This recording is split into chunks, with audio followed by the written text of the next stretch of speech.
going to turn over to the actual experts on this issue. Sue Gordon, many of you already know here as a fan favorite of national security issues. She's a former Principal Deputy Director of National Intelligence at ODNI. She's now partner at Gordon Ventures. We're very pleased to have her here. Sue, it's great to see you. We are also bringing back Colonel Candice Frost. It turns out that she not only has a great imagination in what could happen and how it's portrayed and getting people's attention, but she actually knows a thing or two from her time at Cyber Command, where she was director of the Joint Intelligence Operations Center. We are welcoming Lieutenant General Kevin McLaughlin, who is retired, former deputy commander at Cyber Command. And of course, Rear Admiral retired Mark Montgomery, who was the former executive director of the Cyberspace Solarium Commission. So welcome, everyone. It's great to see you. My goal as the moderator of this conversation is stick to what I know, which is the headlines, and let you really engage with each other. Sue, let's kick it off. Let's talk about the, I just kind of read you the around the world, how crowded this space is right now. How are you looking at space from the national security perspective, and what are you most worried about? Well, I think also, well, one, great to see you all. And Candice, I think this is the first time you and I have actually gotten to be on a panel together. So it's a red letter day for me anyway. And hey, Kevin, hey, Mark.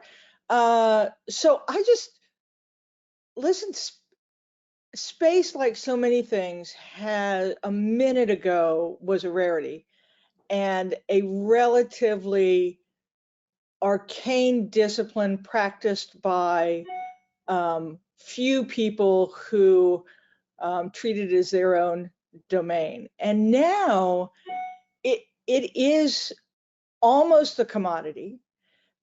Its importance is both in national security and global security, but both in the traditional political military, but also in the economic security space. It not only is going to enable action from space, but space supporting all of human activity. And Mark, I know you're going to talk about this. I'm totally with you. I think it is critical infrastructure. So it is ubiquitous. It is big. Everyone's playing. The formation of the Space Force and the Space Command was disproportionately on the idea of a contested space. But let me tell you, contested space is not people just shooting assets out of the sky. It is every aspect of being able to use space to support human activities of all ilk is incredibly vital. And then if you layer on top of that, well, you want to be able to count on it and protect it and assure it and use it, you pretty quickly come to the intersection of space and cyber. And then if you take your soliloquy, Suzanne, about how many players are, that is discrete players. But if you take each player and look at their heterogeneous ecosystem that is involved in that, now you try and say, well, how are we going to assure that when no one's in charge, everybody uses it, and single organizations are making their own decisions? I just think it is the most important domain and the most fascinating to imagine how we protect it for use, whether that is national security or economic security. Yep. Great opening remarks. Mark, let me come to you for yours. How are you thinking about it? You know, so Susan's right. You know, myself and Frank Salufo, another cyber group repeat offender, wrote a paper last year on space systems as a critical infrastructure. I think first and foremost, the growth of space as an industry. I mean, I think just under 500 billion in 2021. It's $1 trillion industry soon. I mean, this is a big deal, and we haven't even really started to envision the value and the cost, you know, the opportunity in space resource mining. You know, the idea. There's a retired Air Force Lieutenant General, not on this panel, named Steve Quast, you know, who wrote pretty extensively about this over the years, and that this really is the next big thing, you know, and kind of economic growth. And we need to be on the front end of that, which really means you have to be organized right. That's why we were, one of the reasons we argued for it to be a critical infrastructure. The other is about the security, the systems around it. And I know we'll talk about that in a minute, but I would just say for me, you know, the big deal here is the opportunity. And I'll say, we're not behind. I know people like to think we're behind. We're not behind. We're behind where we want to be. And we often are behind where we want to be, but there's a difference between being behind where you want to be and being behind your adversaries. You know, when you look at what we're doing with Starshield, you know, we're out there, you know, we took a quick lesson. We pivoted so rapidly off of Ukraine. Now, look, it helped that DARPA had been running a program called Blackjack for years that we, you know, fell right into and have been really doing this. And I'm sure I see things that I don't know about that are going on, but the proliferation of LEO, of low Earth orbit, you know, by the United States is not to be underestimated. And then the beauty is we have the best packages. You know, between our intelligence community and DoD and our private sector, we build the best packages for satellites. So if we can proliferate satellites up there, and we have a, you know, a standard, you know, bus basically that's launched into space that runs out, and we can put the packages we want on there, we're going to be in good shape. So what I'd say is, we're going to be okay. We have to invest in security. We have to be smart, and then we have to think about the opportunity and exploit it. And so to me, this is opportunity, whereas often when I sit here and talk with you, it's risk and pessimism. This is opportunity and optimism. I don't think I've ever seen you this positive before. I'm going to take a moment. Candice, you know, what your role at NSA and now being in the private sector, space is a very crowded, you know, what I didn't talk about, I talked about the countries that were putting assets into space and what they were hoping to do with them, but we didn't talk about all the private sector assets that are in space as well. How are you thinking about space moving forward? And you can add in the public-private sector sort of crowded area if you want to, or go in a different direction. So I think of it quite like Mark in a very positive manner, in the fact that now that I've transitioned to the business sector and industry, it's a great opportunity to keep looking at space. But where I look mainly at is, number one, the fear factor of precision navigation and timing. I mean, America was on the forefront years and years ago with respect to satellites and downlinks. Some of that infrastructure is so incredibly old now and still relied upon. So replacing that with newer and more precise manners, there are plenty of companies out there chomping at the bit to be able to do that and take a hold. But the second part that I look at is really the security of the downlink. And so making sure, whether it's the time itself or the actual physical location on the Earth, that downlink is one of the most important parts. And that's one area that in my now industrial capacity, I look at is how do we keep that as safe as possible, specifically because so much of that is dealt with in the cyber realm, just as the Honorable Gordon spoke to. It's really important to understand that this networking is protected by not only our national security, but also the companies in which it goes through. And so knowing that, we've got to have companies that are often worldwide companies kind of come to the right side of where their investments are made in the United States to keep us very secure here on our own soil. And I'm sure Kevin has more to add to that as well.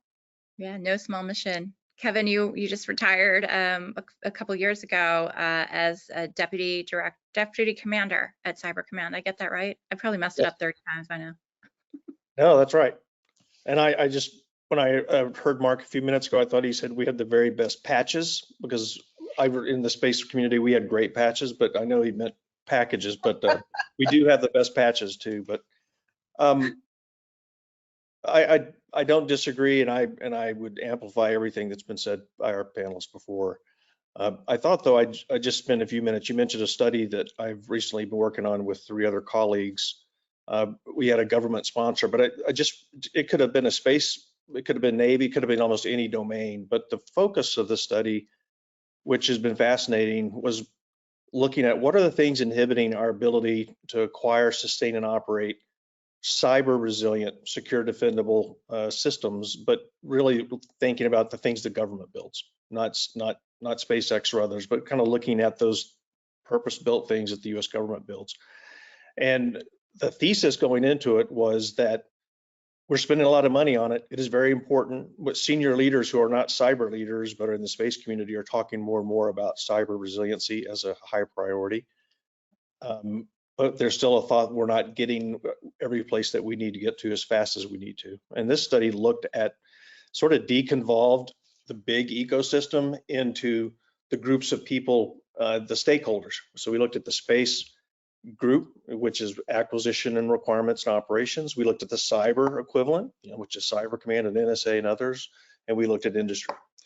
And then we also looked at the functional groups that go through them, like the development and operational test and the requirements and acquisition, all the different communities, because they're all, the reality is every one of those groups, the vertical slices and the functional slices, they have their own incentive structure. They operate against a set of rules and regulations, and sometimes it's statutory, sometimes it's and they can do their job exactly right and perfectly. But what they're actually doing, and what we were looking at in this study, is looking at where does the risk exist between these groups, and when is one group doing its job exactly the right way and following the rules, but they're passing risk to another group, either, and usually unknowingly.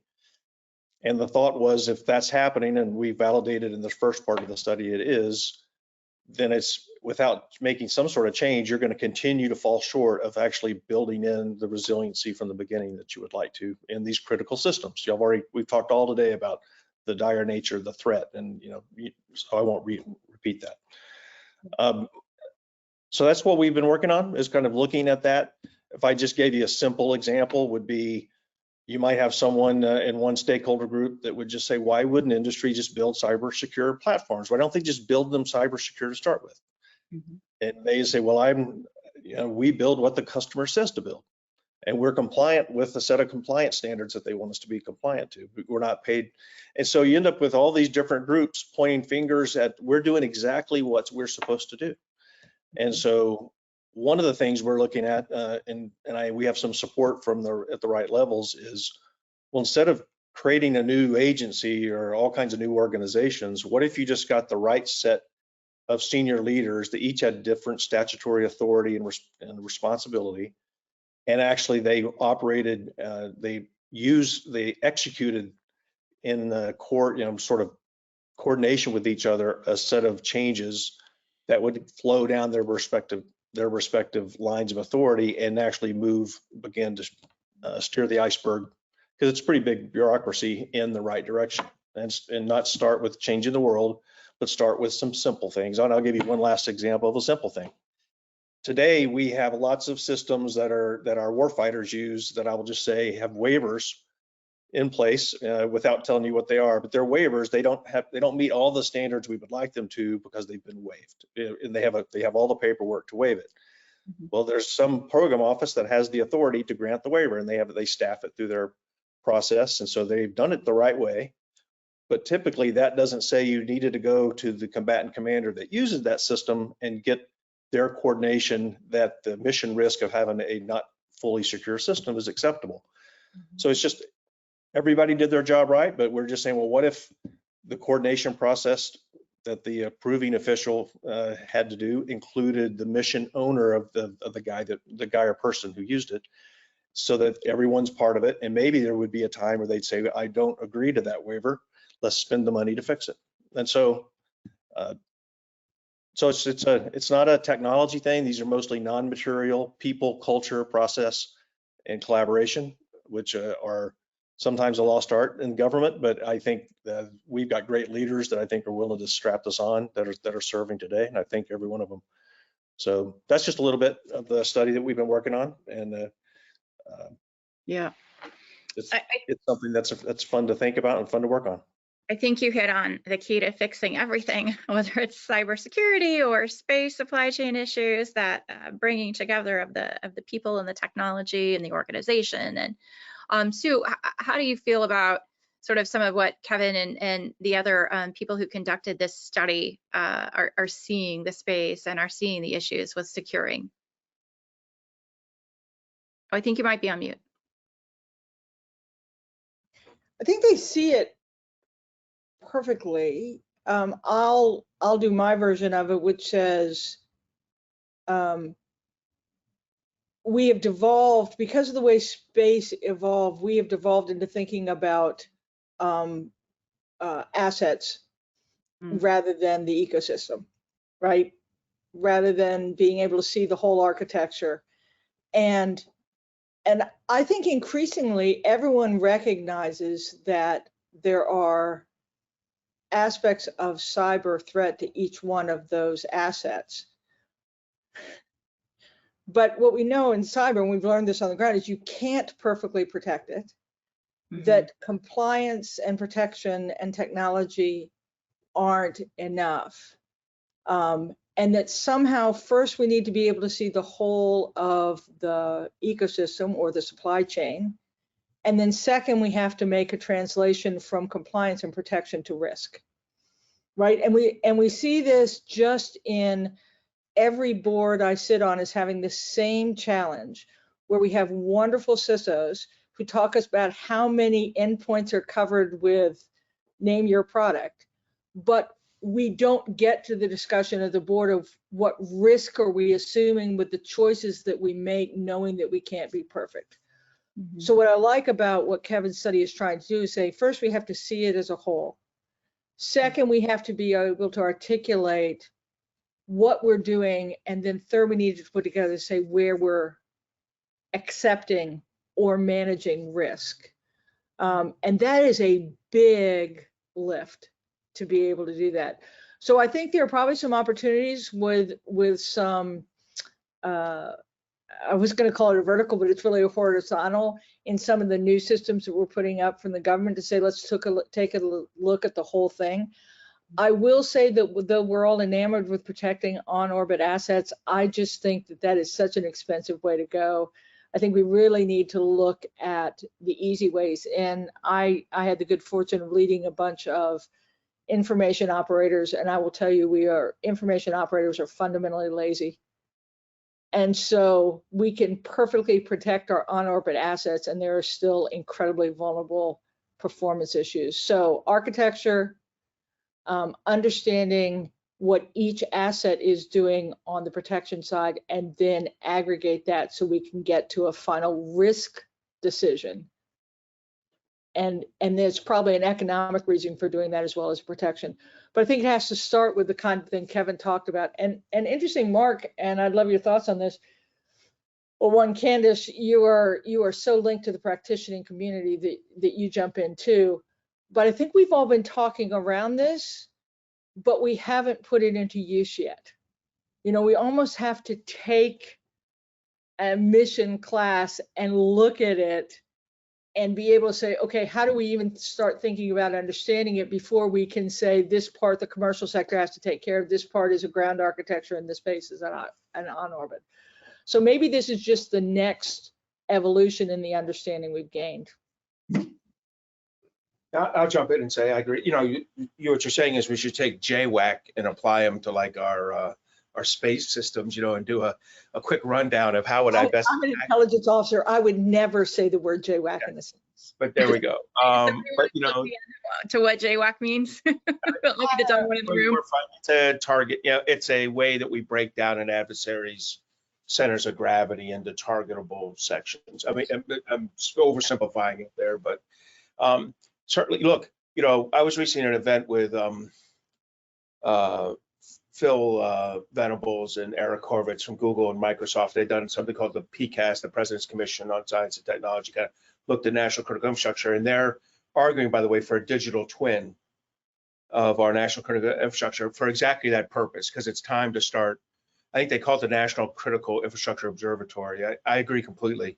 I mean, we're at the point now where we have to begin to look, you know, to study our infrastructures in the way that the Chinese study our infrastructures or the Russians study our infrastructures as targets.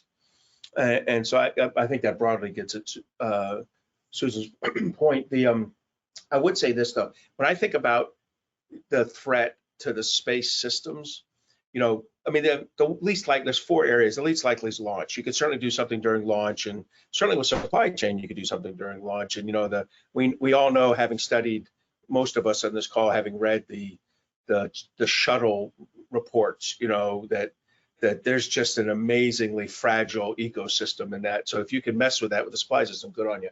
But the real three ways we look at it are the on orbit, the satellite itself on orbit, or the beams that support it on orbit, the links that go back and forth, to the ground, and the ground stations themselves.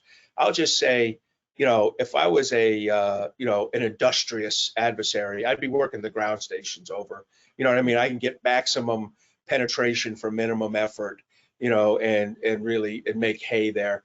And that's just old school cybersecurity, right? That's old school cyber defense, old school cyber attack. The ground stations are like any other control station for a critical infrastructure.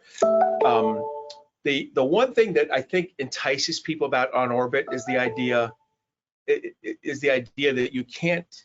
It's much harder to get at the that you can't do software upgrades up there as easy, and that's true. It is harder. And in fact, these new Starshield things are interesting. The more we operate in LEO, the more we don't give a damn. We're like, hey, that thing's going to be up there 3 to 4 or 5 years, and then self-emulate, not self-destruct, but like put itself in a burn orbit.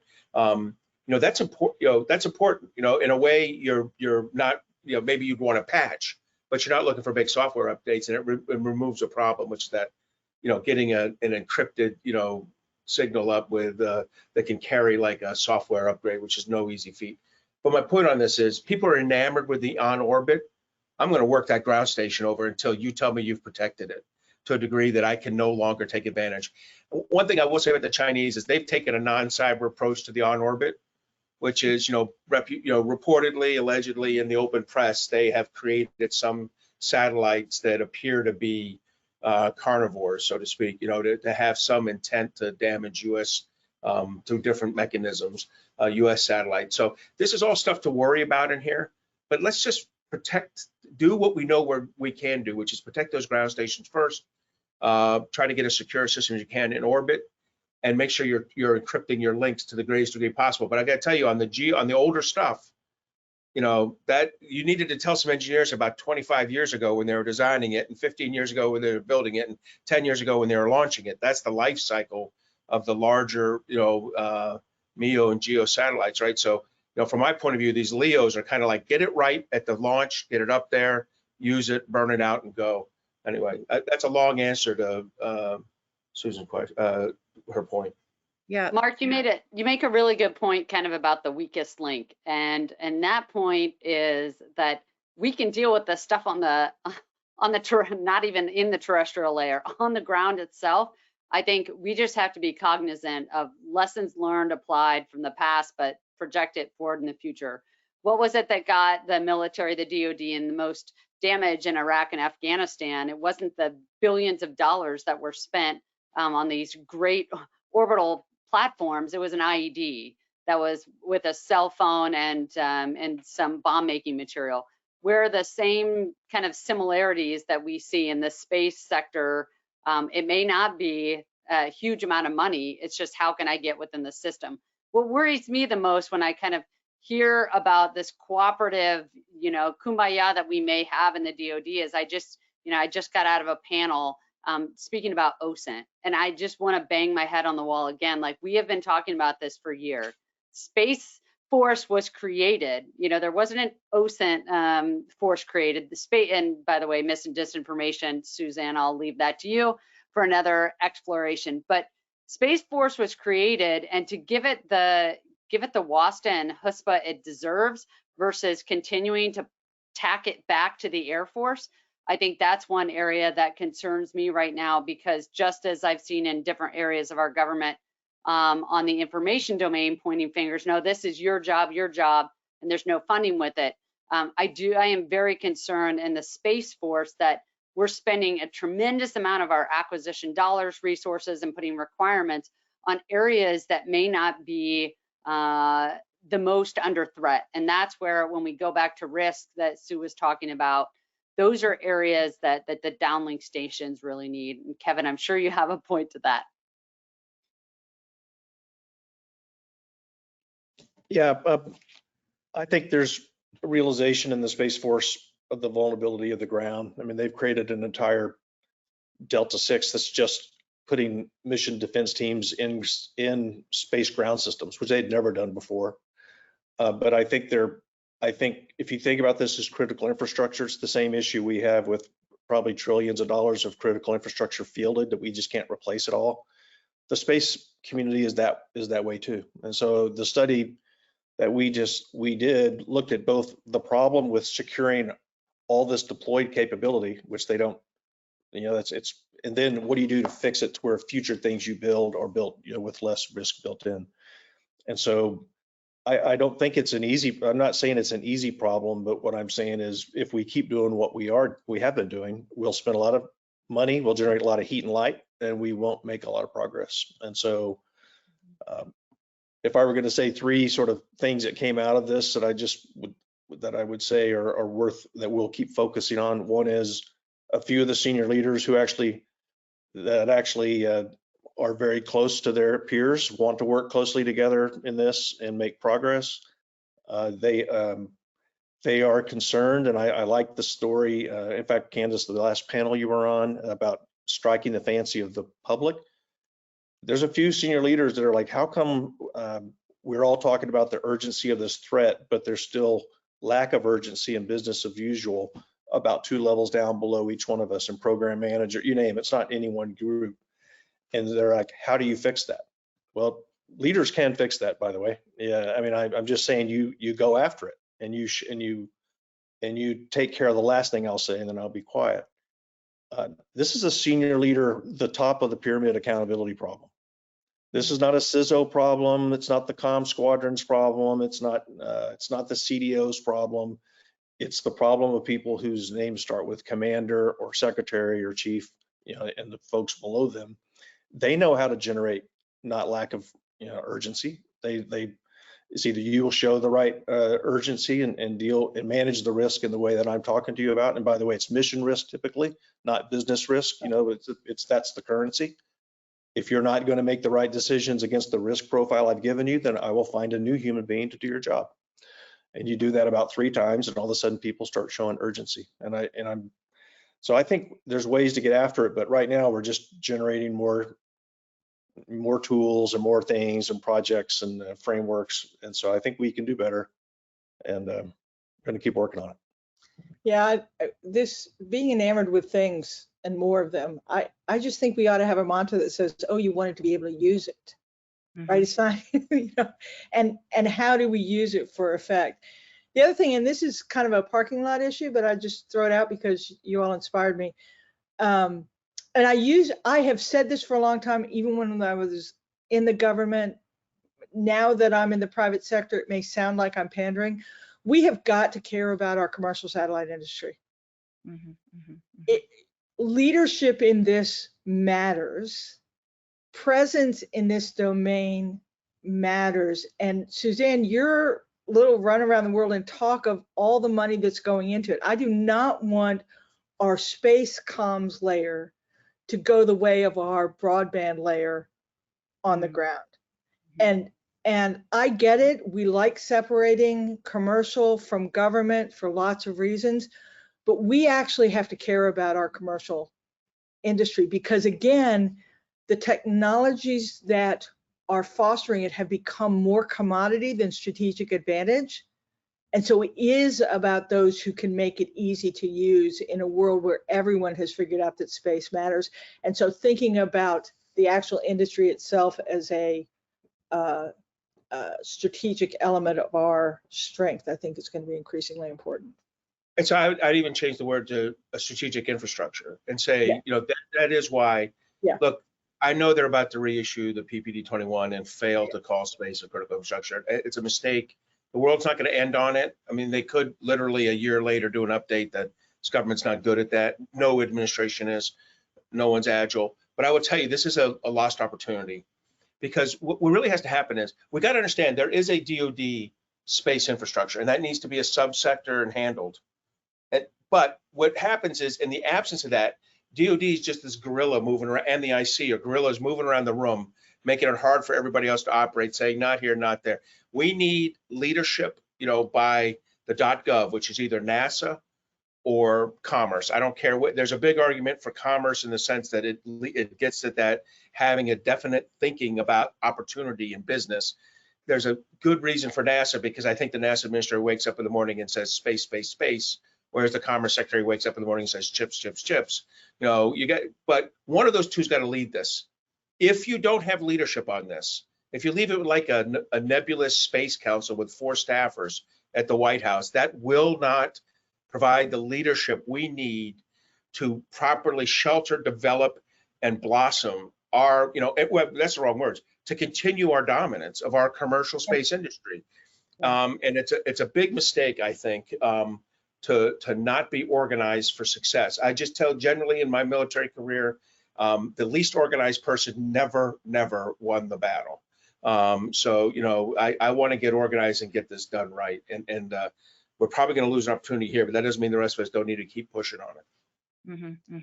I can't believe we're coming up to kind of the end of the conversation. We should have allowed like 2.5 hours minimum, a day or two, I don't know, for this, because the issue, as we've laid out, as you all have so clearly laid out, is a crucial one. Let's come around for closing thoughts, if I can, on what you're thinking about, top of mind moving forward. Candice, can we start with you? I think for myself in this field, I really want to continue to encourage the cybersecurity community, not just to think in 0110s, but to really look at, hey, there is an ecosystem out there. You don't have to just work behind a keyboard. There are hundreds of different jobs that are fascinating and just constantly exploring. So that would be what's top of mind for me. Excellent. Thank you. Kevin.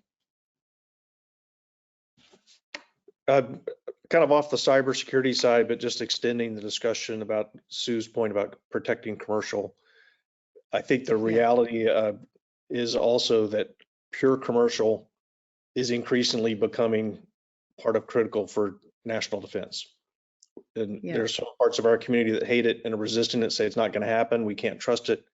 But it's already happening. It's going to continue to sort of become part of the landscape that DoD and national security is going to use. And maybe not for everything, but for more than it is. And so that's going to be a collision of ideas and sort of worldviews. But it's something it maybe be worth this group talking about at some point in the future, because we're going to have to work our way through it in a way that still protects our national security, but does so with the very best technology and capabilities that the U.S. and I'd say the West can field. Over. And Mark, you're going to say better organization. Yeah, and I'd say I'd pick up on what Kevin said and said, look, look what happened on February 22nd, 2022, when a very capable Russian cyber attack using firmware, by the way, a whole subject we ought to discuss because we're totally going, took out Viasat. I didn't see DoD drop in with a solution. I didn't see the IC drop in the solution. I saw a commercial company drop in with a solution. So Kevin's right. Whether we like it or not, the commercial companies have the flexibility and agility to succeed in this field, and we should be absolutely organizing ourselves for success with them, not in opposition to them. And I think what DoD has done with Starshield and SpaceX is brilliant. They've created a slightly different rule set with SpaceX and been able to take full advantage of SpaceX enormous opportunity. So I agree with Kevin, and I think we're on the right track for success, but we got to stay focused. So you get the last word. Damn, I don't like following these guys. Okay, so one, I'm going to go back where I started and say space is the domain that is going to support all of human activity. And we have to embrace that. And consequently, leaders have to think about the risks that threaten it, not just the risks that threaten the technologies, that would threaten our ability to use it to support the activity that we want. And this transition and translation to risk is not just a technical thing. It's going to involve leaders, as Kevin and Candice and Mark talked about. This is a leadership issue. Yeah, excellent. Thank you all. You've given us at least a starting point during this last 35 minutes, a fascinating one, and we will absolutely follow up on it. I want to thank you for your time and for sharing all your insights with us. Thank you.